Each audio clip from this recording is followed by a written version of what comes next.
Philo means love in ancient Greek. Philo Cafe is the love of having spaces where you can brew interesting words over a good cup of coffee. Why do I say spaces and not structures? It's because structures they restrain your thought processes, whereas spaces allow you to think freely and express your heart freely. Now, spaces of dialogue is what Philo Cafe really conceives, and dialogue for me is one of the most important elements of the coming century. Why do I say so?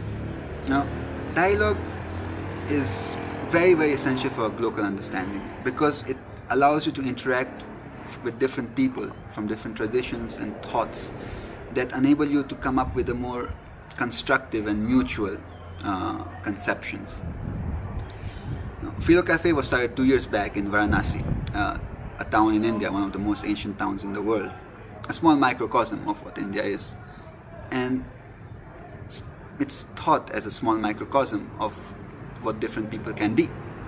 So when I conceived it, I dreamt of a space which could allow you to bring your friends over, have a nice conversation with a hookah, or have a professional meeting with a business partner, or even come for your first date. So a place which is flexible, and I'm happy to say that it's become such a place, and even more. It's become so because people now own it, just as dialogues is owned by the person who says it, but can only be conceived when you have people around you who you can converse with. Now, I don't want Philo Cafe to become a chain of copy-pasted cafes around the world, nor do I want to be the owner of such cafes. But yes, I would like to be a facilitator, a guide for anyone who shares or envisions spaces for dialogue. So let's start talking.